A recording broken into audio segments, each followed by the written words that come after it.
안녕하세요. 김어준입니다. 지난 한 주 변창훈 검사의 죽음에 대한 수많은 보도가 있었습니다. 그중 가장 많이 인용된 것 중 하나가 중앙일보가 11월 7일 보도한 현직 지청장 빈소 찾은 문무일 향해 너희들이 죽였다 제하의 기사였습니다. 이 현직은 박모 지청장이라는 이야기도 파다했죠. 그런데 CBS 취재에 따르면 그 보도는 사실이 아니었습니다. 오보로 밝혀진 후 중앙일보는 이 기사 제목을 지청장에서 지인으로 바꾸고 현직 지청장이 소리 질렀다 해서 빈소 한쪽에서 소리가 들렸다로 내용도 바꿉니다. 그런데 이거 조용히 한두 줄 바꾸면 그냥 끝나는 문제인가요? 이 기사가 단순히 누가 그런 말을 한 줄 알았더니 알고 보니 안 했더라 정도의 사실관계를 착각한 문제에 불과합니까? 이 기사는 거의 모든 일간지와 종편이 받아 검찰 내부 분위기 운운하면서 검찰의 무리한 수사라는 프레임의 주요 근거 중 하나가 됐고, 그리고 문무일 윤석열을 공격하던 핵심 소재가 됐던 기사 아닙니까? 이건 사실관계를 단순 착각한 게 아니라 적폐 수사에 제동을 걸 수도 있었던 중대한 오보죠. 그럼 여차 저차 해석을 했다는 해명을 해야 합니다. 일부러 수사에 제동을 걸려고 했던 게 아니라면 말이죠. 김어준 생각이었습니다.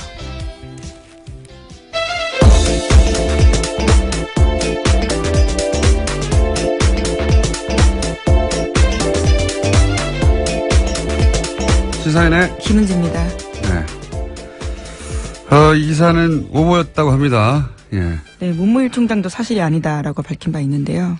근데 이건 이제 오보는 사실 취재하다 보면 가끔 있는데, 예. 이건 단순한 사실관계 착각 이런 문제가 아닌 거죠. 예. 여기서부터 다는 아니어도 여기서부터 상당 정도 검찰 내부가 이렇다 하는 기사가 쏟아져 나오는 출발점 같은 기사거든요, 이게. 예. 그러니까 내부에서 검찰총장을 향해서도 막 소리를 지르는 분위기다. 그만큼 검찰 내부 분위기가 지금 엉망진창이다. 이런 기사가 쏟아졌잖아요. 과잉수사라며. 적폐수사 이런 식으로 하면 안 된다고. 근데 이제 나중에 며칠 있다가 조용히 누군가 소리를 질렀다. 알고 보니 뭐 유족 중 한 사람이다. 이런 식으로 기사 한두 줄 바꾸면 되는 게 아니죠. 예. 이거 따져봐야 된다고 봅니다. 계속해서 묻고. 아무도 안 묻기를 제가 물어봤습니다. 자, 첫 번째 뉴스는 뭔가요? 네, 이명박 전 대통령이 어제 바레인으로 출국했습니다. 이에 앞서 기자들과 만나서 자신의 입장을 밝혔는데요. 문재인 정부의 적폐청산 기조에 대해서 이것이 과연 개혁이냐, 감정풀이냐, 정치보복이냐 하는 의심이 들기 시작했다라고 말했습니다. 요거 한번 직접 들어보시겠습니다. 네, 안녕하세요. 야, 좀 꺼요. 눈이 부셔서 뭐 안 되겠어. 그러나 지나간 6개월 적폐청산의 명목으로 보면서 이것이 과연 개혁이냐, 감정풀이냐, 정식 보복이냐 이런 의심이 들기 시작했습니다. 군의 조직이나 정보기관의 조직이 무차별적이고 불공정하게 다루어지는 것은 우리 안보를 더욱 위태롭게 만든다. 저는 이렇게 생각하고 있습니다. 네. 이거보다 길게 얘기했는데, 예. 네, 3분 넘게 이야기했습니다. 예. 어심이라고 하죠. 어심. 경상도 분이어서. 대통령의 마음인데, 어심. 근데, 저는 이 기자회견을 보고, 물론 카메라 플래시 그만 끄라고 했는데 기사는 아무도 끄지 않았어요, 계속. 네, 제가 그때 현장에 있었는데요. 굉장히 그런 이야기를 여러 차례 했습니다. 네. 카메라 플래시 좀 끄라는 이야기를 네. 3차례 넘게 했던 걸로 기억합니다. 기자들이 끌 리가 있나요, 그거를. 예. 근데 저는 이제 이 기자회견을 보면서, 제가 사실 며칠 전에 기자회견 안 할 거라고 했거든요. 예. 왜 그렇게 얘기를 했었냐면, 박근혜 정부 시절에 4대강 2년 차였거든요. 2년 차였던 걸 기억하는데. 4대강 감사하고 심각한 부실, 이런 분위기를 띄울 때가 있었어요. 그때 이제 MB가 한 음식점에서 측근들과 만나 가만히 있지 않겠다, 이런 말을 했다는 이야기가 나온 적이 있어요. 결국은 4대강 감사는 우리가 다 알듯이 흐지부지 됐는데 그때 아마도 최순실, 최태민 후보 시절부터 알고 있던 뭐 그런 내용에 대한 일종의 폭로 협박 아니었을까 이렇게 추정해 볼 수 있는데 올해도 9월인가요? 두세 달 전쯤부터 MB 쪽에서 노무현 정권 때 일을 우리가 알고 있다. 예. 가만히 있지 않겠다 이런 메시지 여러 번 나오잖아요. 예. 근데 이제 이런 얘기 쭉 하다가 박근혜 전 대통령 때는 그게 먹혀서 그냥 넘어갔잖아요. 근데 직접 MB가 나서면 그러면 굉장히 강력한 경고, 협박이 되는 메시지가 나와야 되거든요. 근데 그런 카드가 있겠는가? 저는 없다고 봤기 때문에, 없으면 나서지 않는 게 맞다. 없는데도 나서면 바보가 되는 거니까. 그래서 안 나설 거라고 그 정도 정치적 머리는 돌아갈 거라고 생각했는데 나섰어요? 근데 그 내용을 한 줄로 요약하면 자기를 건드리는 건 보복이라는 거죠. 예. 그리고 나라가 쇠퇴한다. 나라가 쇠퇴한다는 메시지. 나를 건드리는 건 보복이고 나라가 쇠퇴한다. 이게 내용의 전부인데 이거는 협박이 아니에요. 이건 읍소예요. 읍소. 예. 그리고 이동관 전 수석은 대통령은 댓글 공작을 모른다. 이렇게 했잖아요. 예, 관여한 바 그렇게 세세한 것까지 지시하지 않는다라는 취지 이야기를 한 건데요. 그러면서 지금 문제가 된 댓글은 전체 0.9%에 불과하다라는 주장을 했습니다. 이동관 전 수석의 이야기도 잠깐 들어보시겠습니다. 세상에 어떤 정부가 그런 댓글을 달라고 지시를 하겠습니다. 그리고 대통령이 그렇게 대한민국 대통령이 한가한 자리가 아닙니다. 이명박 정부하고 박근혜 정부가 그랬죠. 질문이라면 저희가 답을 드리고. 근데 이거는 읍소도 아니에요. 이거는 법률적 방어거든요. 예. 근데 이렇게 읍소하고 법률 방어를 하는 말로 돌파할 수 있는 국민이 아니에요, 현재. 어제 발표된 한국사회여론연구소 조사에 따르면 대통령 지지율이 한 80%였는데. 예, KSY 거 예. 그렇죠. 근데 이거는 뭐 수치 있는 여론조사 기관마다 다르니까 중요한 거 같이 조사한 게 뭐냐면 그 긍정평가 요인이 뭐냐. 거기에 1, 2순위를 다투는 게 적폐청산이에요. 그러니까 이런 식의 말로 대처해서 넘어갈 수 있는 상황이 아니란 말이죠. 저는 이게 거꾸로 여론에 읍소하고 복수라는 프레임을 잡고 법률 방어밖에 할 수 있는 게 없다. 이런 걸 드러낸 회견이다. 그래서 안 했어야 하는 기자회견이에요. 제가 보기엔 이건. 오히려 이 기자회견이 포토라인에 서는 시점을 앞당겼다. 저는 그렇게 봅니다. 예. 뭐 대단한 게 있을 것처럼 했는데 아무 내용이 없어요. 예. 이거 하지 말았어야 하는 내용인데. 자, 했습니다. 했고 아무 내용이 없고 읍소와 법률 방어다. 그 외에 여러 얘기가 나왔죠. 예. 네, 또 기자들이 구체적인 질문도 했습니다. 댓글 사이버 사령부 정치 공작에 대해서 어떻게 생각하냐, 지시했냐라는 취지의 질문을 했는데요. 여기에 대해서는 이명박 전 대통령이 발끈했습니다. 상식에서 벗어난 질문을 하지 마라라고 하면서요. 네, 다스는 누구 것인가 물어봤어야 되는데 아무도 그 질문을 그런 질문이 나올 거가 미리 차단하는 거죠. 예, 아예 들어가 버렸는데요. 그래서 이동관 전 수석한테 제가 BBK 재수사 시작됐다라는 취지의 질문을 했습니다. 네. 그러자 검찰에서 할 이야기다라는 이야기를 하면서요. 말을 피했습니다. 일단 법률 방어예요. 예. 읍소와 법률 방어. 이런 메시지 정도를 왜 거기 굳이 나와서 했을까? 대통령이 직접 나온다는 거는 마지막이잖아요. 더 이상 나올 사람이 없지 않습니까? 뒤에. 그럼 뭔가 잊혀지지 않을 강력한 메시지나 협박이 나와야 되는데 없어요. 카드가 없다. 예. 카드가 없다. 이걸 왜 했지? 저는 그런 생각이 드는 기자회견이었습니다. 본인들의 말이 먹힐 거라고 생각한 것 같은데. 자, 그 외에 관련 기사들이 몇 가지 더 있더라고요. 내가 왜 댓글 공작을 지시했겠냐. 박근혜 전 대통령을 내가 왜 돕겠냐. 네, 채널A 보도인데요. 출국 직전에 모여서 그러한 이야기들을 했다라고 합니다. 측근들과 함께요. 왜 돕느냐. 그러면 문재인 후보를 돕습니까?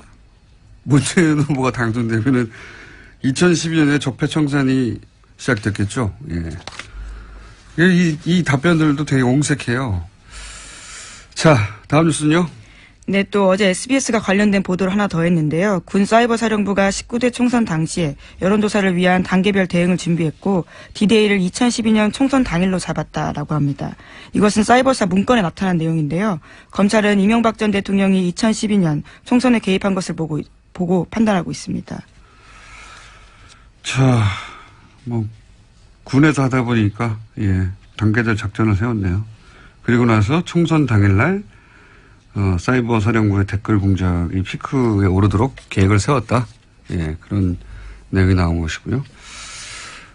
이거 외에도 댓글 공작에 관련된 건 너무 많이 나왔고, 김관진, 전 국방부 장관 시절에 있었던 얘기니까,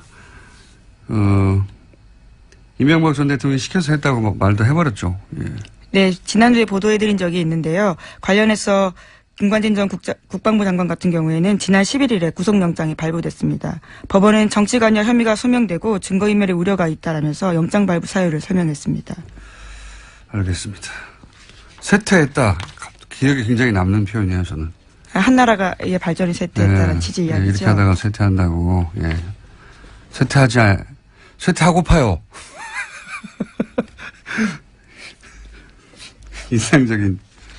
개인적으로 인상적인 단어 선택에서 쇠퇴한다. 우리가 읽은 민주화 경제화 성과까지도 어제 이야기했었습니다. 네, 나라가 쇠퇴한다고.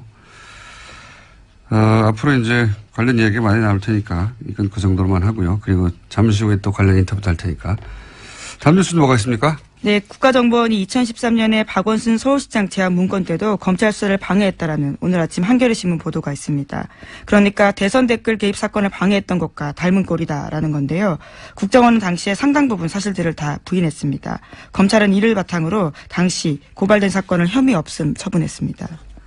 이게 간단하게 얘기하면 박원순 문건이 공개됐어요. 박원순 문건이 공개됐는데 그러니까 이제 당연히 그 당에서 고발을 했겠죠. 그랬더니 네, 민주당에서 고발했습니다. 검찰이 국정원에 사실조회를 요청합니다. 이거 당신들 작성한 거 맞아요? 그랬더니 국정원이 우리 것도 아니고 내용도 사실도 다르다. 이렇게 거짓말을 하죠. 그랬더니 검찰이 그래요? 하고 각하시켜버립니다. 혐의가 없다라고 했다는 건데요. 아니구나. 그리고 각하시켜버리는 거죠. 예. 이게 이제 4년입니까? 5년 지나고 나서 국정원이 작성했다는 게 드러난 거죠. 예.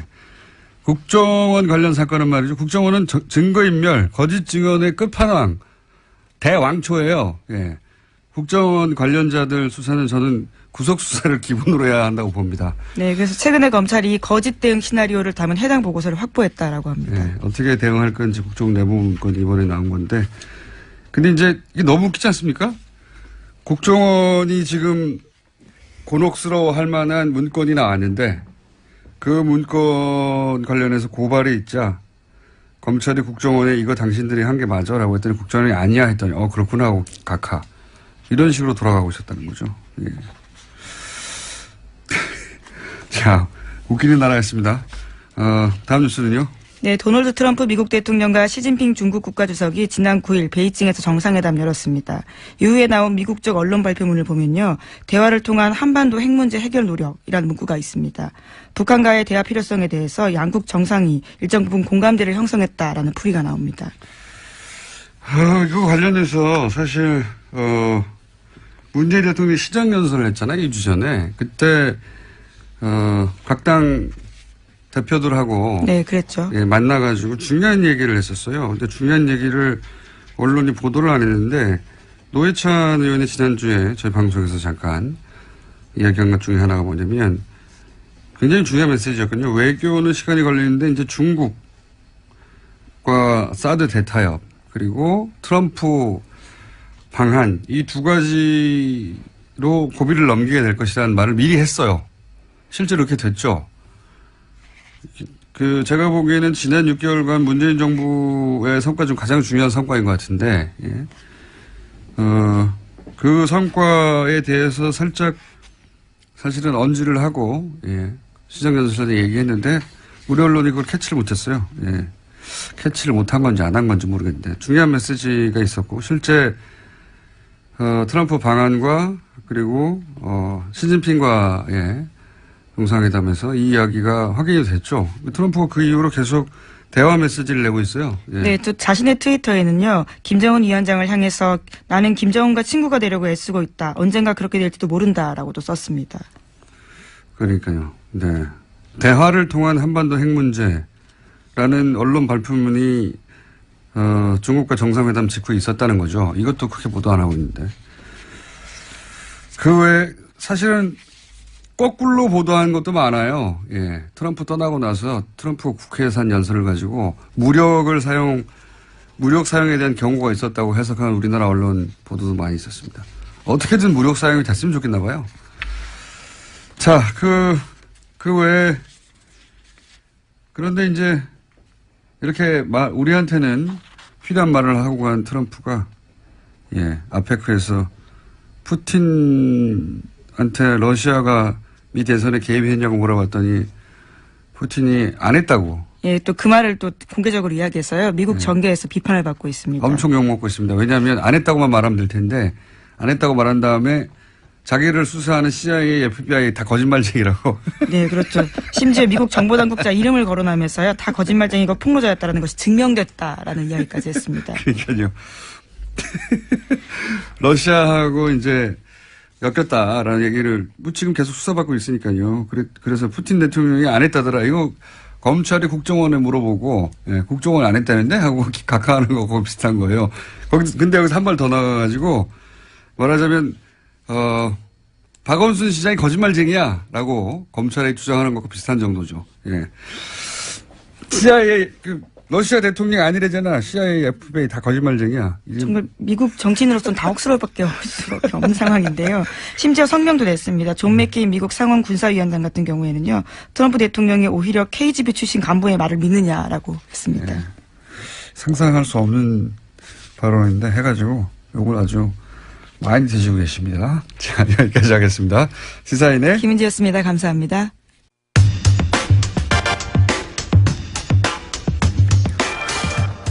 어제 공항에서의 이명박 전 대통령 메시지 한번 짚어보겠습니다.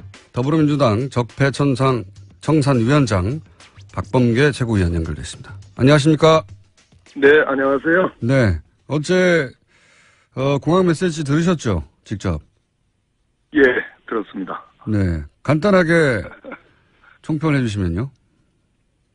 글쎄, 이제 정치보복, 감정풀이, 자유한국당이 지난 몇 달 동안 일관되게 해왔던 얘기들하고 똑같은 그런 괴를 같이 하는 그런 얘기인데요. 전에 이명박 전 대통령은 그냥 퇴행적 시도라는 발언으로 대응을 하다가 이제는, 이제 정치보복으로 그 프레임에 이제 올라탄 건데 그만큼 절박해졌다. 본인을 겨루는 검찰의 칼끝이 턱 밑까지 왔다라는 것을 인정하는 그런 상황이 아닌가 하는 생각이 듭니다.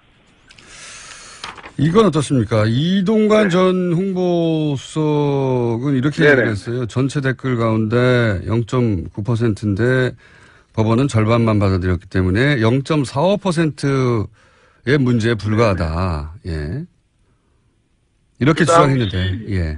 예, 그 당시 아마 전체 댓글에 한 7,100건 정도. 예. 그것을 이제 국방부 이제 그렇게 조사를 해가지고 이제 기소를 한 건데요. 0.45%가 인정됐다는 거는 실제로 프로테이지는 좀 다른 것 같고, 그렇게 했더라도 이태하 심의전단장인데 실형 1년 6월이 나왔습니다. 네. 근데 그 뒤에 밝혀진 그 추가 수사 내용을 보면 정치 댓글로 보여지는 것은 훨씬 더 많습니다. 그러니까 제가 보기에는 이동관 전 수석이 얘기한 건 오히려 자승자박이 될 가능성이 높다. 그만큼 법원이 위중하게 보고 있습니다. 훨씬 더 광범위한 걸로 알고 있어요. 그렇군요. 0.45%도 사실은 압수수색을 알려줘서 자료를 폐기한 이후에 된 것이라는 게 최근에 밝혀졌고. 예. 그렇게 0.45라 하더라도 1년 6개월 실형이 나왔었다는 말씀이신 거죠? 예. 그렇습니다. 그 하급자거든요. 심의전단장. 국정원으로 똑같은 그 포메이션을 옮겨보면 일종의 국정원 심의전단장은 원세훈보다 훨씬 경한 가벼운 처벌을 받았으니까 그러니까 별로 좋은 비교가 안 됩니다. 예. 알겠습니다. 자, 그런데 이번에 이제 김관진 전 국방부 장관이 네. 이 사이버 사령부의 댓글 활동을 대통령에게 보고를 하고 지시도 받았다. 이런 진술을 했습니다. 그렇습니다. 예. 그런데 지금 그 소장에는 이 부분 구속영장에는 이 부분은 포함되지 않았다고 해요. 그게 이유가 뭘까요? 이명박. 예. 이명박 전 대통령이 포함되지 않았다고 하는데.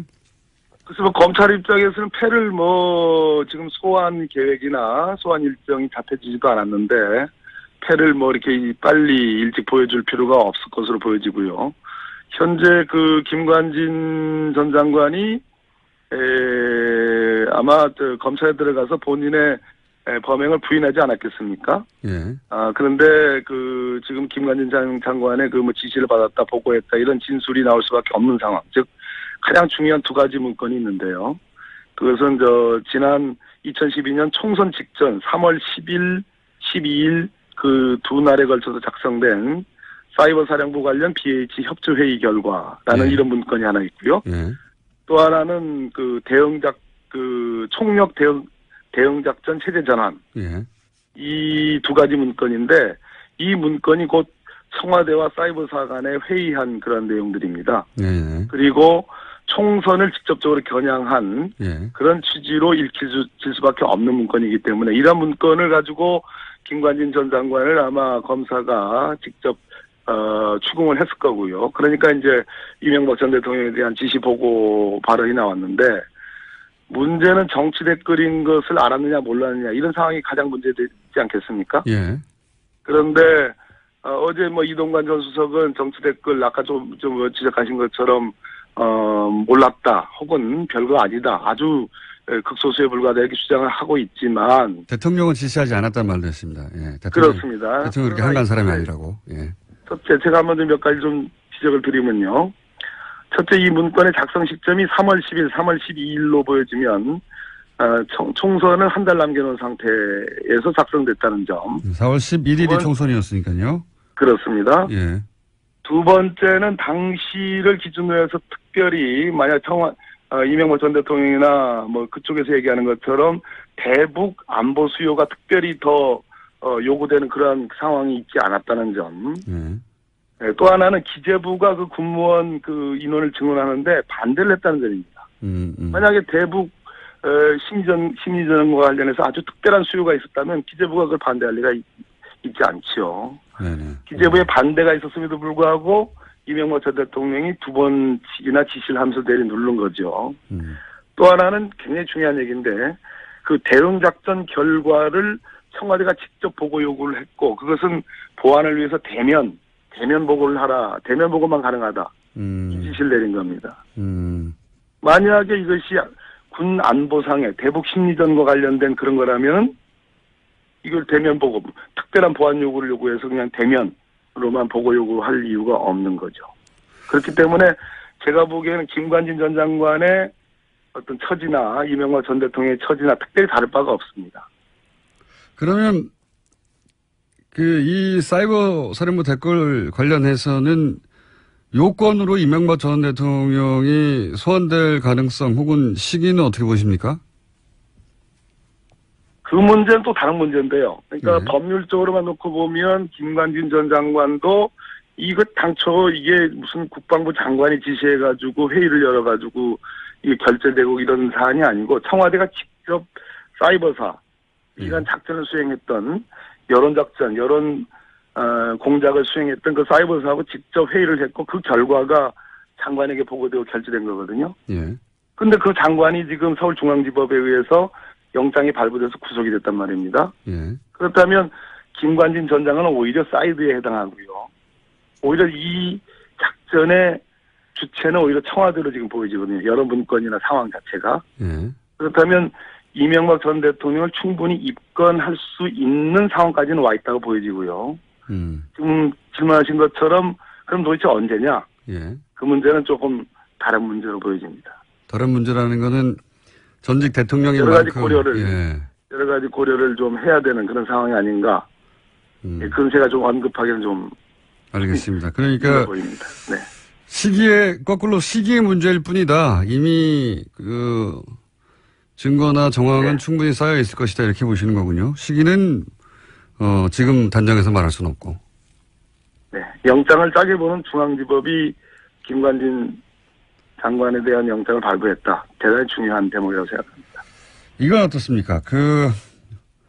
관련된 이야기인데, 네. 저도 개인적으로 굉장히 관심 많은 사건인데, 2014년 6월에, 이 사이버 사령부 댓글 작업에 참여했던 군무원이, 본인이 양심선언을 할 것이란 얘기를 주변에 했다가, 보름 뒤에 석연차는 교통사고로 사망한 사건, 저희도 몇 번 언급했었는데, 이 사건에 대해서 알고 계시죠? 제가 문제 제기를 했죠. 네. 고 김석중 씨라는 군무원이신데요. 네. 이분은 때마침 증거인멸을 위해서 다 컴퓨터를 지울 때, 네. 당시 사이버사에 근무하다가 전출을 가는 바람에 자기 컴퓨터에 내장돼 있는 관련 증거들, 당시 BH, 청와대에 보고했던 그런 내용들이 다 그대로 고스란히 네네. 남아가지고 당시 국방부 조사본부가 이러한 증거까지도 확보했는데 완전히 이것을 다 은폐했던 네. 그러한 당사자고 이것을 내가 폭로하겠다라고 네네. 주변 사람에게 얘기한 직후에 네네. 보름 만에 석연치 않은 교통사고로 사망했던 그런 사건 내용까지만 알고 있는데 이게 이제 어떤 점이 석연치 않고 그 이후에 혹시 더 파악하신 내용이 있는지요? 조금 더 기다려 주셔야 되겠습니다. 지금 파악을 하고 있는데요. 네. 진척이 잘 되지 않습니다. 네. 석연치 않다고 생각하신 대목이 있긴 있는 거죠?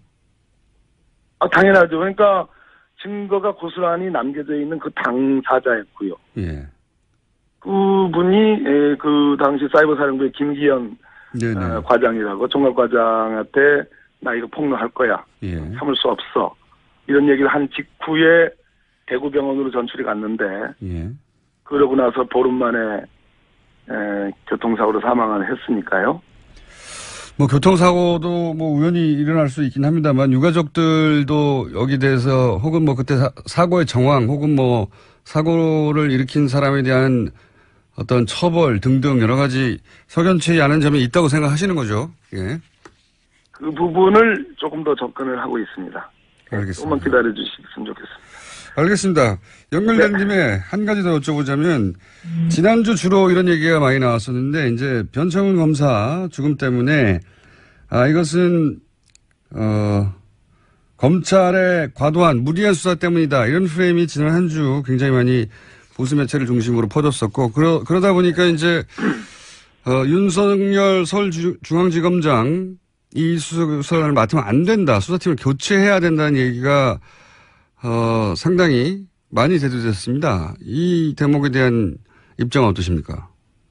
그 부분은 제가 누차 강조를 했는데요. 결국은 만약에 지금 시점에 와서 제가 보기에는 거의 전체 적폐청산 수사에 한 7, 8알이 다 왔는데 지금 이것을 그 수사팀을 바꾼다고 한다면 일단 기존의 수사에서 기소 공소 제기한 것들에 대한 정당성의 의심을 받을 것이고 공소유지를 하지 못하게 되고요. 나머지 수사하지 말라는 그런 측면이 있다라는 얘기를 제가 여러 번 말씀드렸는데요. 더욱 중요한 것은 사법 방해와 관련된 것은 방해를 받은 당사자가 가장 수사를 잘 할 수 있고 공소유지도 가장 잘 할 수 있습니다. 내용도 제일 만약에 그렇다고 그래가지고 감정을 넣어가지고 그 보복적인 심리로 한다. 그렇게 된다면 모든 검찰의 수사라는 것은 그 공무집행방해라든지 사법방해 수사는 다 그런 측면이 있습니다. 근데 그걸 가지고 침소봉대해서 한다는 것은 저는 맞지 않다 이런 생각을 갖고 있습니다. 실제 이 과도한 수사, 무리한 수사가 있었다고 보십니까? 그랬으면 지금 난리가 났었을 겁니다. 그렇지 않고요. 지금 알려진 여러 가지 상황보다는 훨씬 더 동시에 일제히 압수수색을 했던 거고 충분히 고인에 대한 그 가족에 대한 배려까지도 충분히 하고 아이들이 등교한 이후에 압수수색이 실제로 시행됐다는 것을 알고 있고 지금 알려진 것보다는 훨씬 더 다른 사정이 있다. 검찰에게 절대 그 책임을 물을 수 있는 그런 상황이 있지 않다라는 말씀을 드리겠습니다. 알겠습니다. 오늘은 여기까지 하고요. 네네. 의원님? 법무부 장관 언제 되십니까? 그만하세요. 네, 되실 계속해서 때까지, 잘 돼가고 있습니까? 되실 때까지 여쭤보는 걸로 하고. 오늘 말씀 감사합니다. 네, 감사합니다. 예, 더불어민주당 적폐청산위원장 박범계 의원이었습니다. 한재준 전 국정원장 역시 국정원 댓글 사건으로 국정원 댓글 사건을 수사를 방해한 사건으로 소환된 수사를 받고 있죠. 군 검찰 시절 남재준 국정원장을 직접 수사했던 분 연결해서 남재준 국정원장에 대해서 한번 물어보도록 하겠습니다. 최강욱 변호사 전화 연결됐습니다. 안녕하세요. 예, 안녕하세요. 네. 오랜만입니다. 반갑습니다, 변호사님. 네. 예, 오랜만입니다. 안녕하세요. 국방부에서 검찰 부장으로 계시면서 육군 참모총장이었던 남재준 당시 총장을 수사한 경험이 있으시다고 하는데 어떤 사건이었습니까? 예, 벌써 10년이 넘은 일인데요. 예. 예전에 육군 장성 진급 비리 사건이라고 하죠. 예. 그러니까 장성 진급이 10월 초쯤에 항상 발표가 됩니다. 예. 예, 그 전에 그 정해진 심사 절차가 있는데요. 그거를 그냥 형해화시키고 미리 사람을 정해놓고 그 심사를 하는 척하는 쇼를 했다. 그게 주요 내용이 되겠습니다. 그러니까 한마디로 진급 비리네요. 예. 그런 거였죠. 근데 거기에 이제 남재준 당시 육군 참모총장이 연루되어 있었습니까? 연루된 게 아니라 뭐 계획하고 지시한 분이죠. 아, 그 해마다 한 50명 정도가 대령해서 준장으로 승진을 하는데요. 예. 그분들을 여러 가지 그간의 경력이나 자질이나 뭐 평가 자료를 놓고 그 심사위원들이 판단을 하게 돼 있는데 그거를 비선을 통해 가지고 미리 정해 놓은 겁니다. 심사가 시작되기도 전에. 그러고서 그분들은 정작 심사위원들은 아무것도 모르는 상황에서 이제 동원이 된 거죠. 당시 이제 저희가 그 연결한 이유는 뭐냐면 그런 사건이 있었을 당시 남재준 당시 참모총장은 어떻게 그 수사에 응했느냐를 보면 사실은 예. 국정원장으로서 이 사법방해 사건을 어떻게 응했는가 들여다볼 수 있을 것 같아가지고 제가 연결했는데요. 그렇죠. 그때는 뭐 군대라는 특성도 있고 본인이 참모총장의 위치라는 특징도 있고 하지만은 예. 일단 철저한 부인, 방해, 조작 뭐 그걸로 일관했다.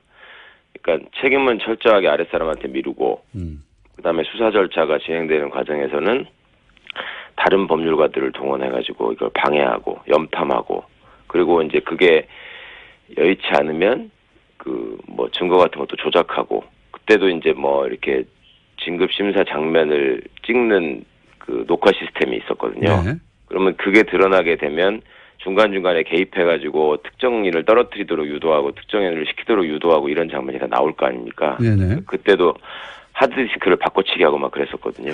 하드디스크 바꾸지. 아, 그런 내용들이 당시 그 국방부 검찰부장으로 계실 때 다 잡힌 내용들입니까? 네, 그렇죠. 그거는 있었던 일이니까. 그런데 그렇게 육군 참모총장으로서 그렇게 수사 방해를 했는데도 육군 참모총장 자리를 지켰어요? 네, 그랬었죠. 그 당시에는 이제 참여정부 시절이었는데요. 예. 그 남재준 씨가 외견상 보이는 일종의 개혁성, 무슨 예. 청렴성 이런 것들이 있습니다. 청렴성, 예. 예. 그거를 높이 산 건지 속은 건지는 잘 모르겠는데 하여튼 그게 더 중요하다고 생각하셨던 것 같고 그렇군요. 본인이 또 중간에 항명성으로 사표를 던지거든요. 아, 사표를. 예. 아. 그 대통령께서 그걸 반려를 하셨고. 참 군인의 캐릭터처럼 보이는 외모와 그런 언론 플레이를 많이 하는데 실제로는 정치에 굉장히 능한 사람이군요. 아, 그렇죠. 굉장히 실제로는 정치적이고 예. 그 군대라는 데가 이제 폐쇄돼 있다 보니까 정보 같은 게 외부에 차단되지 않습니까? 그렇죠. 예. 네, 이분은 특정 성향의 정보를 아주 집중적으로 섭렵을 하시고 그다음에 그거에 따른 확증 편향을 계속 키워가시는 반면에 다른 쪽으로는 참모총장으로서 어떤 줄을 잡아야지 또 어떻게 행동해야지 자리를 지킬 수 있나 굉장히 열심히 그 정보를 탐지하신 걸로 알고 있습니다. 그래요. 그러면 남재준 당시 참모총장이 국정원장으로 가면서 본인이 네. 예를 들어서 군에서 쭉 자신에게 충성하던 사람들을 끌고 가서 예. 이제 지금 인사 진급 비리에 대해서 말씀하신 건데 예. 그래서 그렇게 이제 진급 비리를 했을 정도면 자기 사람을 어디에 꽂는다든가 이런 것도 잘했을 것 같은데요. 그렇죠. 거기서 뭔가 본인이 생각하는 바를 은밀하게 실행을 하려면 신복들이 필요한 거 아니겠습니까? 예, 예. 그러니까 군에서도 그런 사람들이 있었고, 제가 정말 놀랐던 게 나중에 국정원장이 되셨다고 하고, 네. 그 뒤에 지금 이제 7인회라고 밝혀졌지만 말입니다. 예. 그 나오는 명단을 보면서, 야, 이 옛날 멤버가 그대로 따라갔네? 한 거를 확인을 했고, 아하. 거기 또 고명현이라는 분이 계시는데요. 오명은, 예. 네, 국정원장의 국방보좌관이라는 자리에 있었는데, 예. 대령으로 이제 전역하게 예정돼 있었던 사람입니다. 네. 동기들은 이미 3스타를 달고 있었고, 아, 그렇군요. 그런데 국정원에 가가지고 갑자기 느닷없이 장군으로 진급을 하죠. 대령, 동기가, 쓰리스타면 최소한 6, 7년 이상 진급에서 누락된 거 아닙니까? 예, 그때 뭐 군내에서 8차 진급이냐, 9차 진급이냐, 뭐 이런 걸 헤아리면서 세상에 이런 일이 다 있구나 하는 얘기들이 많이 군인들한테 돌았어요. 보통 이렇게 되면 대령으로 못 뽑지 않습니까? 아, 그럼요. 다 끝나는 거라고 진즉에 한 3번 정도 기회가 있거든요. 예. 그러니까 이제 그렇게 대령으로 전역하는 거라고 한 5년 전부터 이미 알려져 있었던 사람을 갑자기 준장으로 진급을 시킨 겁니다. 국정원에 데리고 가서. 예. 그런 식으로 본인이 육군참모총장 시절 데리고 있던 그 신복들을 고스란히 국정원으로 데려갔다? 예, 그런 셈이죠.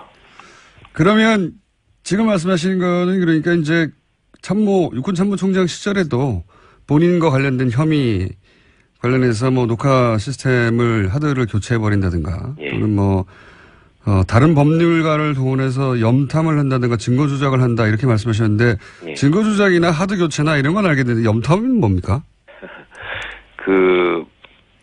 군대에 이제 법조인들이 가서 있는 게 법무관이라고 부르잖아요. 예. 그 법무관들이 이제 판사 역할, 뭐 변호사 역할, 검사 역할 이런 것들을 다 맡아서 하는데 저희는 그때 국방부에서 수사를 한 거고 이분은 계룡대 육군본부에 있는 참모총장이잖아요. 예. 그러면 육군본부에도 법무관들이 있거든요. 예. 지금은 법무실이라고 하고 과거에는 법무감실이라 그랬는데 거기에 법무관들이 훨씬 많아요. 예.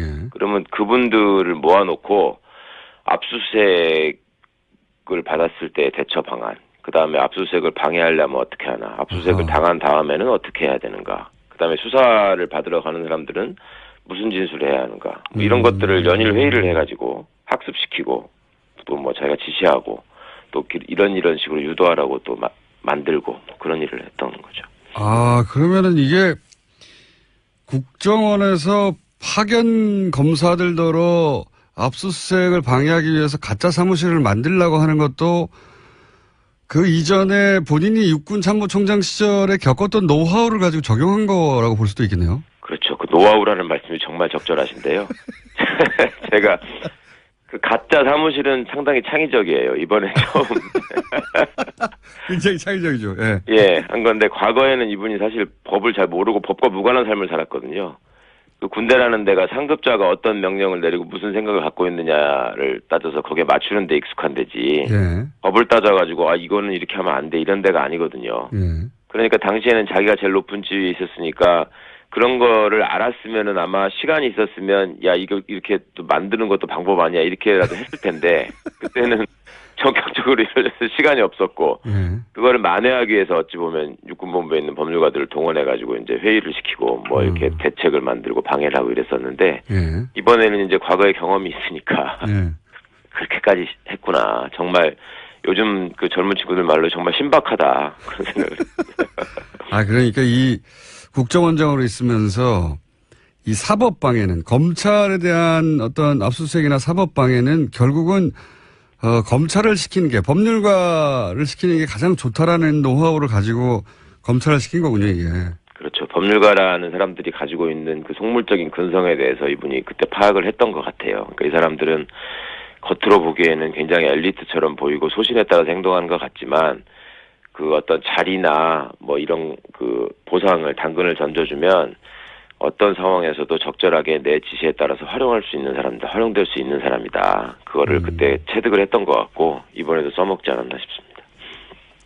그 말씀은 그러면 그 검찰에 대한 파견 검사들에 대한 보상을 은연중에 혹은 뭐 직접적으로 이건 뭐 추정의 영역이긴 합니다만 네네.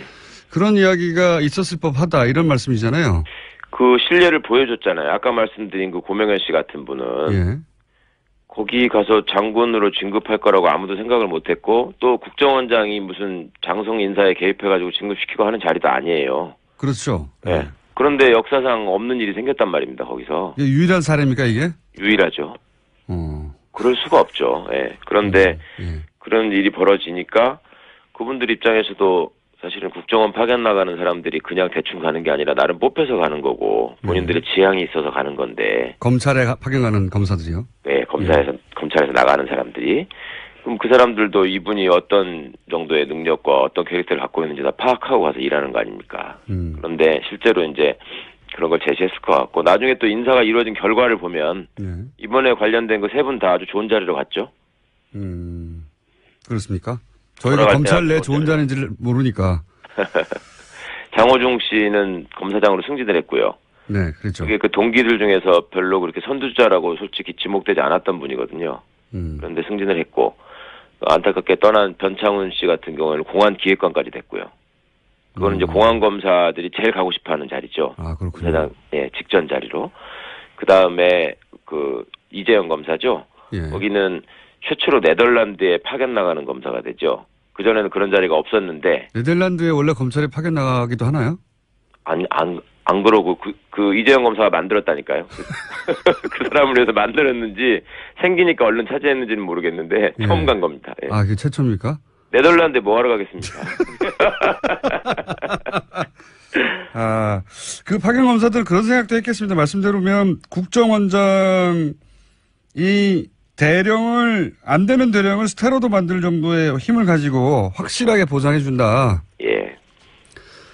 그러니 우리도 이 수사방의 이름 창기적인 신박한 가짜 사무실 방식으로 확실하게 NLL이 아니죠. 댓글 수사 관련해서 성과를 내면 보상이 있을 것이다라는 은연중에 혹은 뭐 직접적인 언질을 예. 생각하시는 거죠? 예, 저는 그런 게 있었을 거라고 추측합니다. 그렇군요.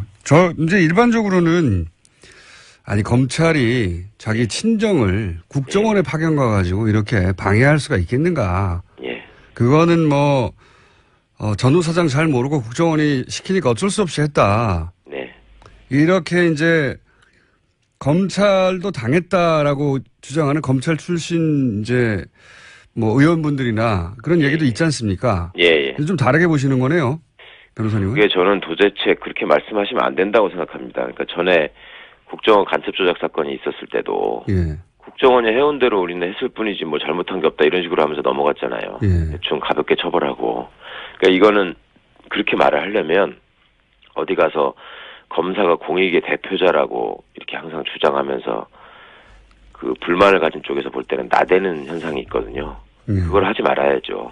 공익의 대표자라는 사람들이 그러면 어떤 기관에 가서 어떤 사람이 오느냐에 따라서 그 사람이 어느 정도의 힘을 가지느냐에 따라서 그 시키는 대로 하고 심지어 검찰의 수사까지 방해하고 이런 일을 할 수 있겠습니까? 그러니까 공익의 대표자가 아니든지 아니면은 어디 가가지고 있으면서 그 조직의 논리와 특성에 적응하느라고 최대한의 능력을 발휘했기 때문에 어쩔 수 없이 그렇게 하는 거다라고 하든지 그렇게 얘기하는 게 솔직하지. 무슨 우리는 원래 해야 될 일을 했고 뭐 시키는 사람이 잘못일 뿐이지 우리는 성실하게 일했을 뿐이라고 말한다라고 하는 건 공직자로서 기본이 안 돼 있는 얘기라고 생각하고요. 그런 얘기로 그걸 변명해 줄 수는 없는 일이죠. 이거 국방부 검찰부장 출신이시라서 그런 건지 아니면 검찰 내부에 아시는 분들이 많아서 그런지 검찰 사정을 아주 잘 아시는데 혹시 이 변 검사 그 사망 사건을 위해서 검찰 내부에서 문무일 윤석열에 대한 원망이 크고 네. 과도한 수술하는 분위기가 많다는 보수 매체 보도가 많았었는데 실제로 아시기는 어떻습니까? 검찰 내부 분위기가. 제가 뭐 다들 2,000명이 넘는 검사한테 다들 들어보진 않았지만 네. 검찰이라고 하는 게 한 덩어리로 뭐 꼭 움직이는 건 아니고요. 그 네. 안에도 구성원에 따라서 생각이 다르고 또 이런 수사에 대해서 불만을 가진 사람은 계속 있겠죠. 있어 왔고 예. 예. 그 사람들 일부에서 뭐 그런 얘기를 할지는 모르겠습니다만은 예. 그걸 뭐 노골적으로 표현한다거나 아니면 어디에 모여가지고 뭐 집단적으로 움직인다거나 하는 얘기는 전혀 없는 것 같고요. 그런 얘기를 할 수 있는 분위기가 아니라는 거 그리고 그렇게 잘한 짓이 아니라는 거를 본인들이 더 잘 알고 있습니다. 그러니까 그런 얘기를 감히 할 수 없는 상황이고요. 알겠습니다. 단지 이제 그런 얘기가 있기를 원하는 언론은 있겠죠. 네. 변호사님, 네. 가끔 저희 방송에 나와주십시오. 오늘 말씀 감사합니다. 네, 감사합니다. 네, 지금까지 최강욱 변호사였습니다. 따져봐야 된다고 봅니다. 계속해서 묻고 아무도 안 묻기를 제가 물어봤습니다. 자, 첫 번째 뉴스는 뭔가요? 네, 이명박 전 대통령이 어제 바레인으로 출국했습니다. 이에 앞서 기자들과 만나서 자신의 입장을 밝혔는데요. 문재인 정부의 적폐청산 기조에 대해서 이것이 과연 개혁이냐, 감정풀이냐, 정치보복이냐 하는 의심이 들기 시작했다라고 말했습니다. 요거 한번 직접 들어보시겠습니다. 네, 안녕하세요. 야, 좀 꺼요. 눈이 부셔서 뭐 안 되겠어. 그러나 지나간 6개월 적폐청산의 명목으로 보면서 이것이 과연 개혁이냐, 감정풀이냐, 정식 보복이냐 이런 의심이 들기 시작했습니다. 군의 조직이나 정보기관의 조직이 무차별적이고 불공정하게 다루어지는 것은 우리 안보를 더욱 위태롭게 만든다, 저는 이렇게 생각하고 있습니다. 네, 이거보다 길게 얘기했는데, 예. 네, 3분 넘게 이야기했습니다. 예. 어심이라고 하죠. 어심. 경상도 분이어서. 대통령의 마음인데, 어심. 근데, 저는 이 기자회견을 보고, 물론 카메라 플래시 그만 끄라고 했는데, 기사는 아무도 끄지 않았어요, 계속. 네, 제가 그때 현장에 있었는데요. 굉장히 그런 이야기를 여러 차례 했습니다. 네. 카메라 플래시 좀 끄라는 이야기를 네. 3차례 넘게 했던 걸로 기억합니다. 기자들 끌 리가 있나요, 그거를. 예. 근데 저는 이제 이 기자회견을 보면서, 제가 사실 며칠 전에 기자회견 안 할 거라고 했거든요. 예. 왜 그렇게 얘기를 했었냐면, 박근혜 정부 시절에 4대강 2년 차였거든요. 2년 차였던 걸 기억하는데, 4대강 감사하고 심각한 부실, 이런 분위기를 띄울 때가 있었어요. 그때 이제 MB가 한 음식점에서 측근들과 만나 가만히 있지 않겠다, 이런 말을 했다는 이야기가 나온 적이 있어요. 결국은 4대강 감사는 우리가 다 알듯이 흐지부지 됐는데, 그때 아마도 최순실, 최태민 후보 시절부터 알고 있던 뭐 그런 내용에 대한 일종의 폭로 협박 아니었을까, 이렇게 추정해 볼 수 있는데, 올해도 9월인가요? 두세 달 전쯤부터 MB 쪽에서 노무현 정권 때 일을 우리가 알고 있다. 예. 가만히 있지 않겠다, 이런 메시지 여러 번 나오잖아요. 예. 근데 이제 이런 얘기 쭉 하다가 박근혜 전 대통령 때는 그게 먹혀서 그냥 넘어갔잖아요. 근데 직접 MB가 나서면 그러면 굉장히 강력한 경고, 협박이 되는 메시지가 나와야 되거든요. 근데 그런 카드가 있겠네. 안녕하세요, 김어준입니다. 지난 한 주 변창훈 검사의 죽음에 대한 수많은 보도가 있었습니다. 그중 가장 많이 인용된 것 중 하나가 중앙일보가 11월 7일 보도한 현직 지청장 빈소 찾은 문무일 향해 너희들이 죽였다 제하의 기사였습니다. 이 현직은 박모 지청장이라는 이야기도 파다했죠. 그런데 CBS 취재에 따르면 그 보도는 사실이 아니었습니다. 오보로 밝혀진 후 중앙일보는 이 기사 제목을 지청장에서 지인으로 바꾸고 현직 지청장이 소리 질렀다 해서 빈소 한쪽에서 소리가 들렸다로 내용도 바꿉니다. 그런데 이거 조용히 한두 줄 바꾸면 그냥 끝나는 문제인가요? 이 기사가 단순히 누가 그런 말을 한 줄 알았더니 알고 보니 안 했더라 정도의 사실관계를 착각한 문제에 불과합니까? 이 기사는 거의 모든 일간지와 종편이 받아 검찰 내부 분위기 운운하면서 검찰의 무리한 수사라는 프레임의 주요 근거 중 하나가 됐고, 그리고 문무일 윤석열을 공격하던 핵심 소재가 됐던 기사 아닙니까? 이건 사실관계를 단순 착각한 게 아니라 적폐 수사에 제동을 걸 수도 있었던 중대한 오보죠. 그럼 여차 저차 해석을 했다는 해명을 해야 합니다. 일부러 수사에 제동을 걸려고 했던 게 아니라면 말이죠. 김어준 생각이었습니다.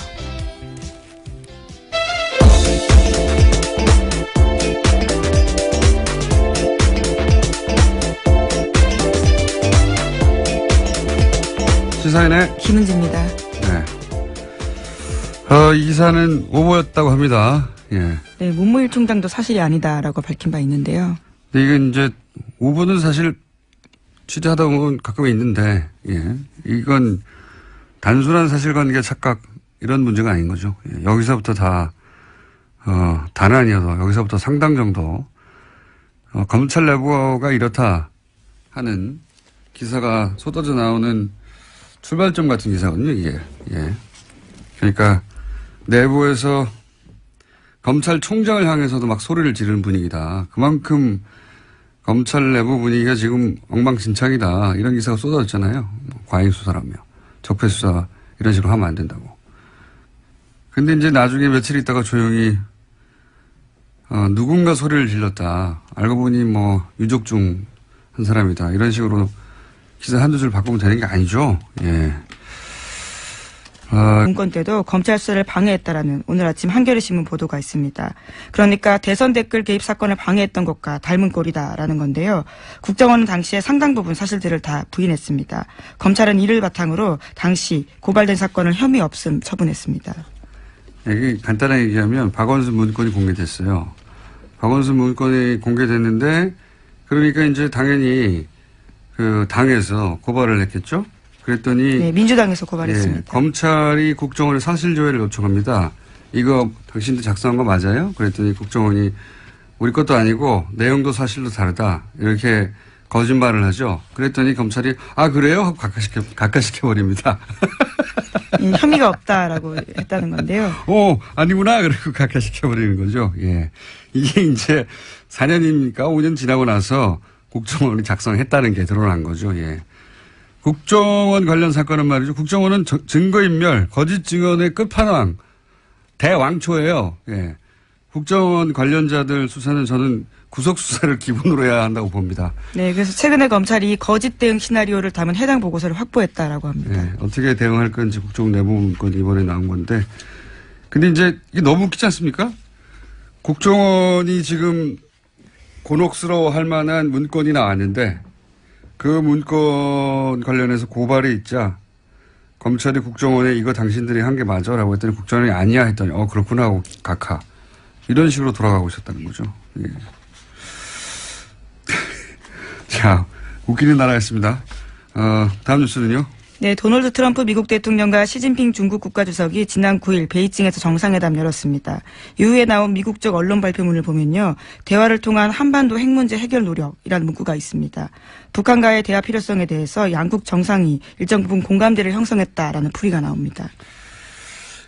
이거 관련해서 사실 문재인 대통령이 시정연설을 했잖아요. 2주 전에. 그때 각 당 대표들하고 네, 그랬죠. 예, 만나가지고 중요한 얘기를 했었어요. 근데 중요한 얘기를 언론이 보도를 안 했는데 노회찬 의원이 지난주에 저희 방송에서 잠깐 이야기한 것 중에 하나가 뭐냐면 굉장히 중요한 메시지였거든요. 외교는 시간이 걸리는데 이제 중국과 사드 대타협 그리고 트럼프 방한 이 두 가지로 고비를 넘기게 될 것이라는 말을 미리 했어요. 실제로 그렇게 됐죠. 제가 보기에는 지난 6개월간 문재인 정부의 성과 중 가장 중요한 성과인 것 같은데, 예. 그 성과에 대해서 살짝인가 저는 없다고 봤기 때문에, 없으면 나서지 않는 게 맞다. 없는데도 나서면 바보가 되는 거니까. 그래서 안 나설 거라고 그 정도 정치적 머리는 돌아갈 거라고 생각했는데, 나섰어요? 근데 그 내용을 한 줄로 요약하면 자기를 건드리는 건 보복이라는 거죠. 예. 그리고 나라가 쇠퇴한다. 나라가 쇠퇴한다는 메시지. 나를 건드리는 건 보복이고 나라가 쇠퇴한다. 이게 내용의 전부인데 이거는 협박이 아니에요. 이건 읍소예요. 읍소. 예. 그리고 이동관 전 수석은 대통령은 댓글 공작을 모른다. 이렇게 했잖아요. 예, 관여한 바 그렇게 세세한 것까지 지시하지 않는다라는 취지 이야기를 한 건데요. 그러면서 지금 문제가 된 댓글은 전체 0.9%에 불과하다라는 주장을 했습니다. 이동관 전 수석의 이야기도 잠깐 들어보시겠습니다. 세상에 어떤 정부가 그런 댓글을 달라고 지시를 하겠습니다. 그리고 대통령이 그렇게 대한민국 대통령이 한가한 자리가 아닙니다. 이명박 정부하고 박근혜 정부가 그랬죠. 질문이라면 저희가 답을 드리고. 근데 이거는 읍소도 아니에요. 이거는 법률적 방어거든요. 예. 근데 이렇게 읍소하고 법률 방어를 하는 말로 돌파할 수 있는 국민이 아니에요, 현재. 어제 발표된 한국사회여론연구소 조사 따르면 대통령 지지율이 한 80%였는데. 예, KSOI 거. 예. 그렇죠. 근데 이거는 뭐 수치 있는 여론조사 기관마다 다르니까 중요한 거에 같이 조사한 게 뭐냐면 그 긍정평가 요인이 뭐냐. 거기에 1, 2순위를 다투는 게 적폐청산이에요. 그러니까 이런 식의 말로 대처해서 넘어갈 수 있는 상황이 아니란 말이죠.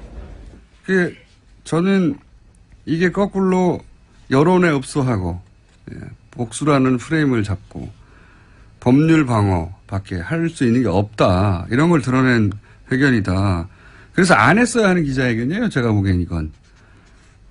오히려 이 기자회견이 포토라인에 서는 시점을 앞당겼다. 저는 그렇게 봅니다. 예. 뭐 대단한 게 있을 것처럼 했는데 아무 내용이 없어요. 예. 이거 하지 말았어야 하는 내용인데. 자, 했습니다. 했고 아무 내용이 없고 읍소와 법률 방어다. 그 외에 여러 얘기가 나왔죠. 예. 네, 또 기자들이 구체적인 질문도 했습니다. 댓글 사이버 사령부 정치 공작에 대해서 어떻게 생각하냐, 지시했냐라는 취지의 질문을 했는데요. 여기에 대해서는 이명박 전 대통령이 발끈했습니다. 상식에서 벗어난 질문을 하지 마라라고 하면서요. 네, 다스는 누구 것인가 물어봤어야 되는데 아무도 그 질문을 안. 그런 질문이 나올 거면 미리 차단하는 거죠. 예, 아예 들어가 버렸는데요. 그래서 이동관 전 수석한테 제가 BBK 재수사 시작됐다라는 취지의 질문을 했습니다. 그러자 검찰에서 할 이야기다라는 이야기를 하면서요. 말을 피했습니다. 일단 법률 방어예요. 예. 읍소와 법률 방어. 이런 메시지 정도를 왜 거기 굳이 나와서 했을까? 그 대통령이 직접 나온다는 거는 마지막이잖아요. 더 이상 나올 사람이 없지 않습니까? 뒤에. 그럼 뭔가 잊혀지지 않을 강력한 메시지나 협박이 나와야 되는데 없어요. 카드가 없다. 예. 카드가 없다. 이걸 왜 했지? 저는 그런 생각이 드는 기자회견이었습니다. 본인들의 말이 먹힐 거라고 생각한 것 같은데. 자, 그 외에 관련 기사들이 몇 가지 더 있더라고요. 내가 왜 댓글을 공작을 지시했겠냐. 박근혜 전 대통령을 내가 왜 돕겠냐. 네, 채널A 보도인데요. 출국 직전에 모여서 그러한 이야기들을 했다라고 합니다. 측근들과 함께요. 왜 돕느냐. 그러면 문재인 후보를 돕습니까? 문재인 후보가 당선되면은 2012년에 적폐청산이 시작됐겠죠. 예. 이 답변들도 되게 옹색해요. 자, 다음 뉴스는요. 네, 또 어제 SBS가 관련된 보도를 하나 더 했는데요. 군 사이버 사령부가 19대 총선 당시에 여론조사를 위한 단계별 대응을 준비했고 D-Day를 2012년 총선 당일로 잡았다라고 합니다. 이것은 사이버사 문건에 나타난 내용인데요. 검찰은 이명박 전 대통령이 2012년 총선에 개입한 것을 보고 판단하고 있습니다. 자, 뭐 군에서 하다 보니까 단계별 작전을 세웠네요. 그리고 나서 총선 당일날 사이버 사령부의 댓글 공작이 피크에 오르도록 계획을 세웠다. 예, 그런 내용이 나온 것이고요. 이거 외에도 뭐 댓글 공작에 관련된 건 너무 많이 나왔고 김관진 전 국방부 장관이 국방부 장관 시절에 있었던 얘기니까 이명박 전 대통령이 시켜서 했다고 말도 해버렸죠. 예. 네, 지난주에 보도해드린 적이 있는데요. 관련해서 김관진 전 국방부 장관 같은 경우에는 지난 11일에 구속영장이 발부됐습니다. 법원은 정치관여 혐의가 소명되고 증거인멸의 우려가 있다라면서 영장 발부 사유를 설명했습니다. 알겠습니다. 쇠퇴했다. 기억에 굉장히 남는 표현이에요, 저는. 한나라가의 발전이 쇠퇴했다는 취지 이야기죠. 이렇게 하다가 쇠퇴한다고. 예. 쇠퇴하고파요.